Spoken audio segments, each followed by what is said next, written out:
শুধু তোমার জন্য ধারাবাহিকের আজকের পর্ব।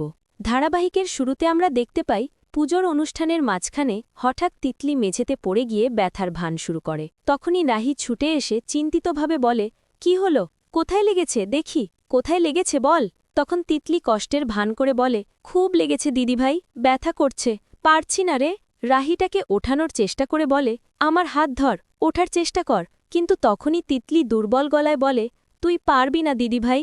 এদিকে আমরা দেখতে পাই কথাগত বাবু ও সুজাতা এগিয়ে এসে চিন্তিত হয়ে পড়েন। তখন কথাগত বাবু বলেন, ওকে কোনোভাবে বাড়ি নিয়ে যাই, দরকার হলে ডাক্তার দেখাবো। কিন্তু তখনই পিসি ঠাম্মা আপত্তি করে বলেন, মেয়েটা ঠিক করে দাঁড়াতে পারছে না, এখনই ওকে নাড়াচাড়া করা ঠিক না। পরক্ষণেই তিতলি সুযোগ বুঝে রাহুলের দিকে হাত বাড়িয়ে বলে, একটু তুলে দাও না গো প্লিজ, আমি একদম উঠতে পারছি না। তখন রাহুল বিরক্ত মুখে তাকিয়ে থাকে, কিন্তু তখনই রাহি তাকে সাহায্য করে তিতলিকে তুলতে। এরপর পিসি ঠাম্মা সিদ্ধান্ত নেন যে তিতলি আজ এখানেই থাকবে। তখনই তিতলি মনে মনে খুশি হয়ে ভাবে, আজ রাতটা আমি এই বাড়িতেই থাকতে পারব। পরের সিনে আমরা দেখতে পাই তিতলি ঘরের বিছানায় শুয়ে মাথা ঘোরার ভান করছে।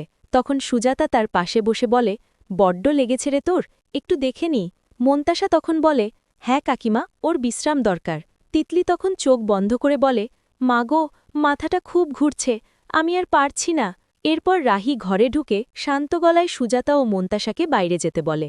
তারা বেরিয়ে গেলে তখনই রাহি তিতলির দিকে তাকিয়ে কঠিন সুরে বলে, তিতলি, এই নাটকগুলো আমার সামনে করবি না, তুই কেন এসব করছিস আমি জানি। পরক্ষণেই তিতলি স্বাভাবিক হয়ে ঠান্ডা গলায় বলে, কেন এত গায়ে জ্বালা ধরছে দিদিভাই, শুধু আমি এখানে আছি বলে? মনে রাখিস, রাহুল এখনও আমাকেই ভালোবাসে, ও আমার হাজব্যান্ড হওয়ার কথা ছিল। তখন রাহি চেপে রাখা রাগে বলে, তুই কি চাস?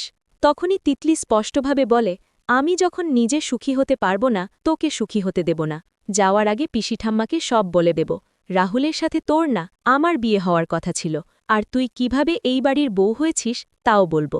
এই কথাই রাহি ভেতরে ভেতরে বিচলিত হয়ে পড়ে। অন্যদিকে আমরা দেখতে পাই বাড়ির বারান্দায় রাহুল ভীষণ রেগে কথাগত বাবুকে বলে, কি শুরু করেছে আপনার মেয়ে, বারবার আমাদের পরিবারে এসে সমস্যা করছে, কেন আমাদের এসব সহ্য করতে হবে? তখন কথাগত বাবু অসহায়ভাবে বলেন, রাহুল বাবা, আমাদের ক্ষমা করে দাও, আমরা ওকে আটকাতে পারছি না। তখনই রাহুল কিছুটা হতাশ গলায় বলে, আমি আর নিতে পারছি না, ও এই পরিবারের যোগ্য নয়। এ সময় রাজীব চৌধুরী পাশে দাঁড়িয়ে চুপচাপ সবকিছু লক্ষ্য করেন, কিছু বলেন না। এরপর একটু মোড় ঘুরিয়ে আমরা দেখতে পাই পিসি ঠাম্মন মিমো দাদাকে বলেন, মিমো, তিতলিকে প্রসাদ দিয়ে আয়। তখনই মিমো দাদা হাসতে হাসতে বলে, আমি প্রসাদও দেব আর একটা নাচও দেখাবো।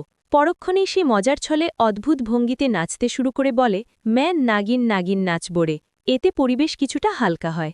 শেষ সিনে আমরা দেখতে পাই রাহুল নিজের ঘরে অস্থির হয়ে পায়চারি করছে। তখনই রাহি ঘরে ঢুকলে রাহুল আবেগ নিয়ে তার হাত ধরে বলে, আর পারছি না রাহি, এসব অসহ্য লাগছে, তিতলি আমাদের শান্তি কেড়ে নিচ্ছে।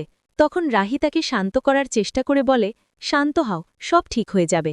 তবে তখনই বোঝা যায় রাহি বাইরে থেকে শান্ত থাকলেও ভেতরে ভেতরে খুব ভয় পাচ্ছে, কারণ সে জানে তিতলি যদি পিসি ঠাম্মার সামনে সব সত্যি বলে দেয় তাহলে তাদের সম্পর্ক বড় সংকটে পড়ে যাবে।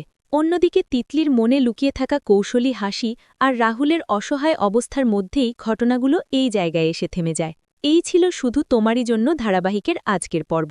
ভিডিওটি ভালো লেগে থাকলে লাইক, কমেন্ট, শেয়ার করবেন।